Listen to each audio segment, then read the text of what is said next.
Assalamualaikum warahmatullahi wabarakatuh. Innal hamdalillah nahmaduhu wa nasta'inuhu wa nastaghfiruhu wa natubu ilaihi wa na'udzu billahi min shururi anfusina wa sayyiati a'malina. Man yahdihillahu fala mudilla lahu wa man yudlilhu fala hadiya lahu. Asyhadu an la ilaha illallah wahdahu la syarika lah wa asyhadu anna Muhammadan abduhu wa rasuluhu.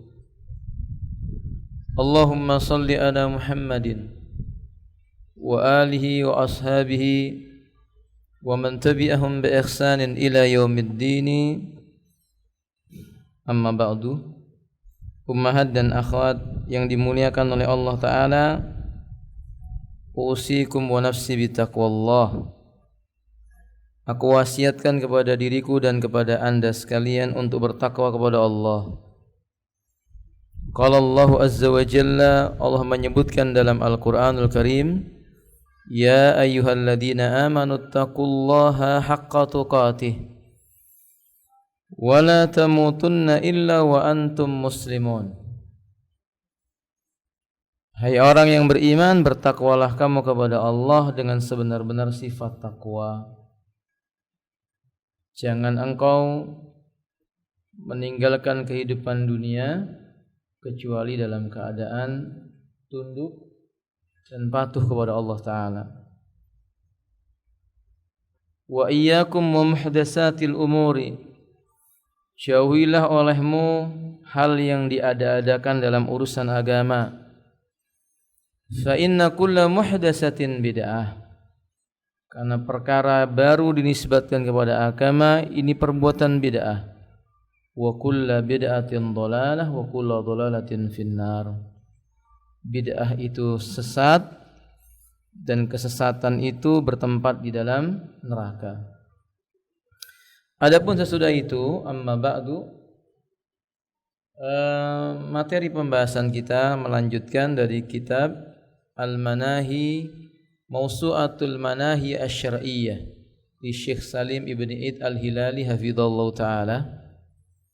Kita lanjutkan masih penjelasan tentang larangan bagi seorang memahami agama dengan pemahaman yang haram, berdusta atas nama Rasulullah SAW. Maksud saya larangan tentang keharaman berbicara dusta mengatasnamakan Nabi SAW. Qala asy-syekh hafizallahu ta'ala, Syekh mengatakan bahwa tukhramu riwayatul hadisil mawdu'i, diharamkan bagi seseorang meriwayatkan hadis yang hukumnya maudhu'. Maudhu' artinya palsu. Kemudian dan hadis tersebut dibuat-buat oleh manusia. Illa, kecuali ala sabili takhdir minhu wa bayanu. Illa ala sabili tahdhiri minhu wa bayani. Kecuali kalau tujuannya untuk menjelaskan ini hadis palsu, ini hadis dhaif, dan mengingatkan agar tidak menggunakan hadis itu dalam sebuah i'tiqad maupun amalan, maka ini diperbolehkan. Tapi menyampaikan riwayat palsu tanpa menjelaskan tentang hukum dan mengingatkan darinya, ketika itu maudhu', maka haram. Qala an-Nawawi rahimahullah ta'ala fi syarhi sahih Muslim, sebagaimana Imam An-Nawawi menyebutkan dalam kitab Syarah Sahih Muslim jilid pertama halaman 71 sampai 72. Kata beliau, haram hukumnya meriwayatkan hadis yang maudhu' bagi yang telah mengetahui itu hadis maudhu', atau ia memiliki sangkaan yang kuat bahwa hadis itu adalah maudhu'. Kata beliau, yakni yukhramu riwayatul hadisil mawdu' ala man arafa kaunahu mawdu'an aw ghalaba ala dhanni wa wada'ahu. Kata beliau, haram ini, enggak boleh orang meriwayatkan hadis yang mawdu' atau dia memiliki prasangka kuat ini hadis yang mawdu' atau palsu disampaikan ke orang tanpa memberikan peringatan. Faman ra'a hadisan alima aw dhanna wada'ahu walam yubayyin hala riwayati wad'ahu fahuwa dakhilun fi hadzal wa'idi. Barang siapa nekat meriwayatkan hadis-hadis palsu atau maudhu dan dia tahu itu maudhu atau prasangkanya sangat kuat bahwa ini adalah hadis maudhu tanpa memberikan penjelasan dan peringatan tentang kemaudhuan hadis tersebut, dia masuk dalam kategori orang yang diancam dengan hadis yang tadi yang telah kita terangkan di pertemuan sebelumnya, di mana Nabi SAW menyebutkan man hadasa hadisan wa huwa yara annahu kadhib fa huwa ahadul kadhibin. Barang siapa meriwayatkan sebuah hadis padahal dia mengetahui hadis itu dusta, ia sungguh termasuk salah satu dari kelompok para pendusta atau orang-orang pembohong. Dan beliau mengatakan selanjutnya, walihada qala ulama yanbaghi liman arada riwayat hadisin aw dzakarahu ay yanzura fa in kana sahihan aw hasan qala Rasulullah sallallahu alaihi wasallam kada. Makanya yang sepantasnya dilakukan oleh orang berilmu itu menganjurkan bagi mereka yang ingin meriwayatkan hadis yang dia menyebutkan di sana riwayatnya sahih, atau maksudnya bagi dia ingin meriwayatkan sebuah hadis, hendaknya dia menyebutkan ini riwayatnya dikeluarkan oleh fulan sahih ataupun hasan. Makanya ia mengatakan dengan lafaz qala Rasulullah sallallahu alaihi wasallam kada. Rasulullah sallallahu alaihi wasallam telah bersabda seperti ini. Au fa'alau, atau mengerjakan begini. Nahwa dzalik, atau yang semisal dengan itu. Min siyagil jazm, menggunakan lafaz yang pasti. Jadi kalau kita meriwayatkan hadis itu qala Rasulullah, ini maknanya itu pasti datang dari siapa? Ar-Rasul sallallahu alaihi wasallam.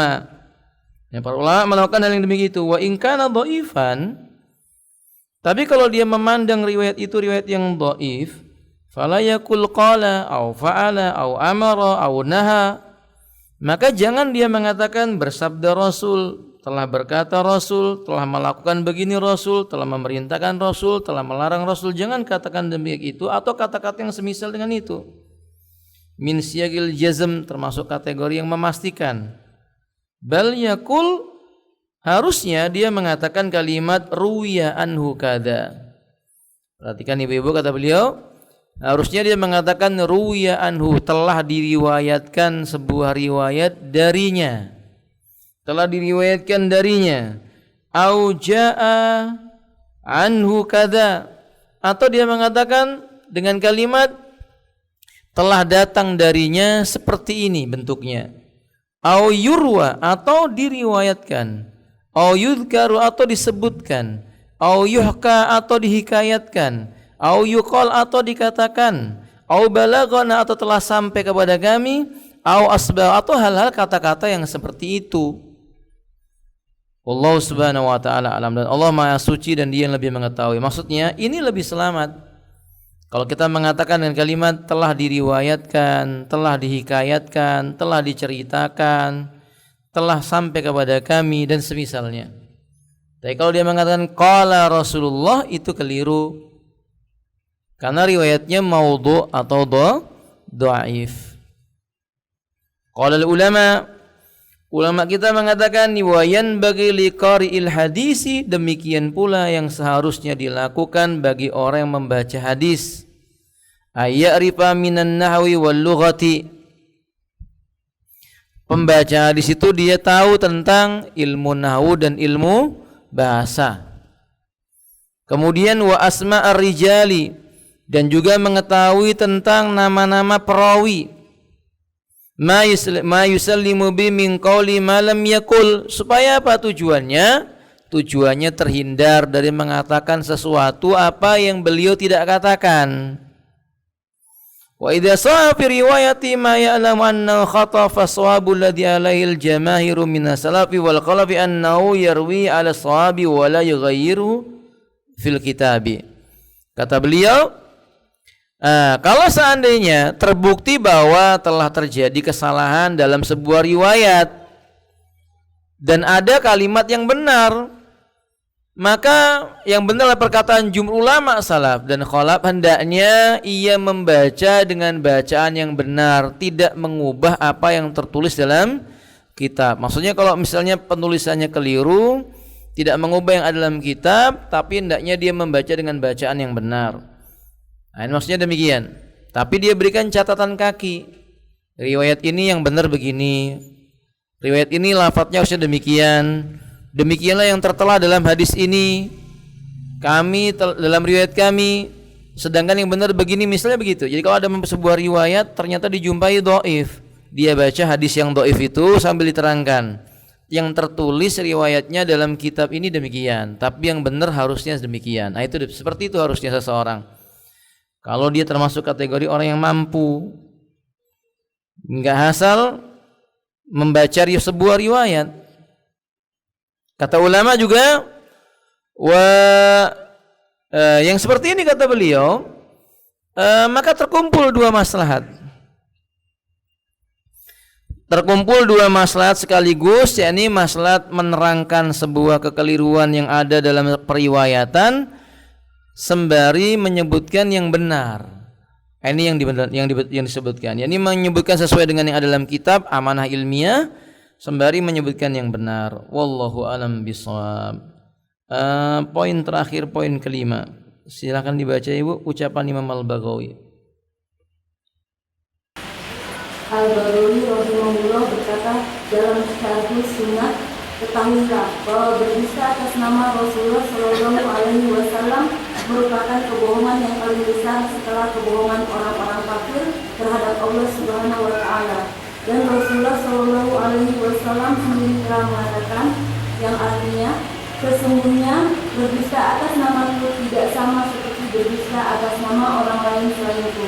Sesungguhnya barang siapa sengaja berdusta atas namaku, maka hendaknya mempersiapkan tempatnya di neraka. Nah, qala al-Baghawi rahimahullah ta'ala, kata Imam Al-Baghawi, i'lam, ketahuilah annal kadhiba 'alan nabi sallallahu alaihi wasallam a'dhamu anwa'il kadhib ba'da kadzbil kafiri 'ala Allah Ta'ala.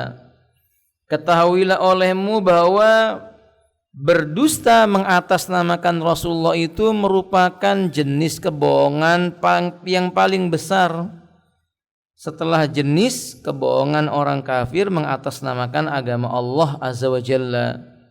Makanya Nabi mengatakan, inna kadiban alayya, sesungguhnya sebuah kebohongan atas namaku, laisa ka kadibin ala ahadin, itu enggak sama seperti berdusta mengatasnamakan orang lain. Man kadzaba alayya muta'ammidan, siapapun yang dia sengaja mengatakan sebuah kedustaan, barang siapa berdusta atas namaku dengan sengaja, falyatabawa maq'adahu minan nar, maka hendaknya dia mempersiapkan tempatnya masuk ke dalam api neraka. Walidzalika kara qaumun minas sahabati wa tabi'ina iksarul hadisi anin nabi sallallahu alaihi wasallam khaufan minaz ziyadati wan nuqsani. Makanya sebagian para sahabat dan juga para tabi'in ridwanullah alaihim jami'an, mereka enggak suka terlalu memperbanyak menyampaikan hadis dari Nabi karena takut kalau mereka menambahi apalagi mengurangi, kecuali mereka tahu benar-benar itu dari Nabi. Kata beliau, wal ghalatu fihi, kata beliau sampai-sampai hatta inna minat tabi'ina kana, sebagian dari kalangan para tabi'in dahulu itu sangat takut ya buraful marfu. Mereka meriwayatkan secara maksudnya mengatakan mauquf dari sahabat dengan mengatakan marfu. Mereka itu sangat takut menisbatkan hadis itu secara marfu kepada Rasulullah. Mereka itu meriwayatkan secara mauquf dari sahabat. Mauquf itu artinya riwayatnya berhenti kepada para sahabat. Nah, mereka mengatakan dengan kalimat al-kadibu alaihi ahwanun minal kadibi ala Rasulullah SAW. Kalau ternyata isi riwayatnya itu sebuah dusta, kedustaan atas para sahabat, itu lebih ringan masalahnya dibandingkan berdusta atas nama siapa? Rasulullah sallallahu alaihi wasallam. Ada di antara mereka yang meriwayatkan hadis musnad marfu, sehingga apabila sampai kepada sabda Rasulullah mereka berkata beliau bersabda. Ia tidak mengatakan Rasulullah bersabda, tapi ia mengatakan walam yaqul Rasulullah sallallahu alaihi wasallam, tapi mereka mengatakan qal wa minhum may yaqul rafa'a wa minhum may yaqul riwayatan. Jadi dia mengatakan beliau bersabda, tidak mengatakan Rasulullah bersabda. Ada juga yang berkata dinisbatkan kepada beliau, ada yang mengatakan menurut riwayat, ada yang mengatakan dinukilkan dari Nabi. Ada demikian. Karena kehati-hatian mereka jangan sampai itu kalimat mengandung apa? Kebohongan, mengatasnamakan Nabi. Bedakan cara beragama mereka dengan kaum yang ada pada hari ini. Pada hari ini sebagian orang gampang sekali berani menisbatkan sesuatu kepada Nabi. Sebagian orang menganggap itu perkara remeh, sambil berkata beginilah Nabi dahulu, itulah yang diperbuat oleh Nabi, memang begitu sunnahnya Nabi, dan semisal daripada itu. Padahal dahulu para sahabat atau para tabi'in mengatakan diriwayatkan dari Nabi begitu, dinukilkan sebuah riwayat dari Nabi seperti itu. Ini sebabnya apa? Karena mereka takut terkena ancaman dari Nabi, man kadzdzaba alayya muta'ammidan falyatabawa maq'adahu minan nar. Barang siapa berdusta mengatasnamakan diriku dengan sengaja, dia mengambil tempat duduknya di dalam api neraka. Au kama qala alaihi salatu wasalam. Ibrah yang bisa kita ambil, pelajaran yang kita bisa ambil, agama ini bukan mainan. Agama kita agama yang mengajarkan keseriusan. Agama kita bukan sembarangan. Agama kita diriwayatkan dengan jalur yang pasti dan tegas. Agama kita juga bukan untuk dilecehkan. Karena agama kita bukan untuk guyonan. Agama ini agama yang mengajarkan kepada kita jalan lurus menuju Allah Ta'ala. Jadi tidak boleh seenaknya sendiri. Ini agama wahyu. Berbicara mengatasnamakan agama sama dengan menisbatkan pembicaraan itu kepada Allah dan Rasulnya sallallahu alaihi wasallam. Berarti bila kita tidak tahu tentang sesuatu yang dikaitkan dengan agama, jangan paksakan kita menjawabnya. Cukup kita mengatakan dengan kalimat wallahu a'lam.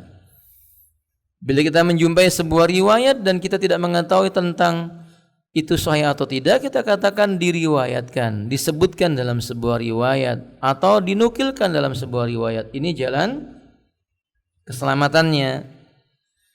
Jadi kalau seseorang nekat mengatakan qala Rasulullah, satu kata aja dia tambahi, dengan sengaja dia melakukannya, maka ini termasuk berdusta mengatasnamakan walaupun niatnya baik.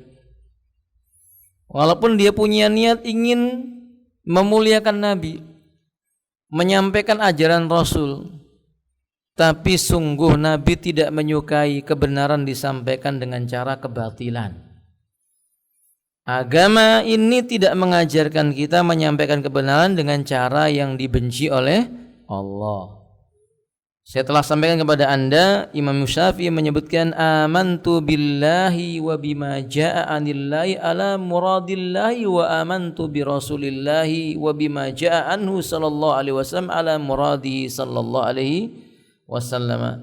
Aku beriman kepada Allah dan Rasulnya dan apa-apa yang datang dari keduanya sesuai dengan yang diinginkan oleh Allah dan Rasulnya. Bukan beragama menurut kita, seenaknya sendiri menganjurkan orang berbuat kebaikan tapi pakai hadis palsu. Ya nggak boleh. Terutama di bulan ini. Bulan apa namanya? Rajab. Kita tidak ragu lagi ini bulan yang mulia. Tapi menganjurkan orang beribadah dengan tata cara tertentu atau amal yang khusus. Sementara tidak dijumpai dalam hadis yang sahih, tidak pula yang hasan, yang ada yang dhaif bahkan maudhu, lalu dijadikan landasan sebuah amalan dan mengatakan ini sunnahnya Nabi. Ini berarti berdusta mengatasnamakan Rasul sallallahu alaihi wasallam. Hukumnya haram. Wallahu alam bissawab. Nah, selesai bab pasal yang ke-23. Nah, sampai di sini. Mudah-mudahan bermanfaat. Kurang lebihnya mohon maaf. Wa akhiru da'wana alhamdulillahi rabbil alamin. Subhanakallahumma bihamdik, asyhadu an la ilaha illa anta, astaghfiruka wa atubu ilaik. Assalamualaikum warahmatullahi wabarakatuh.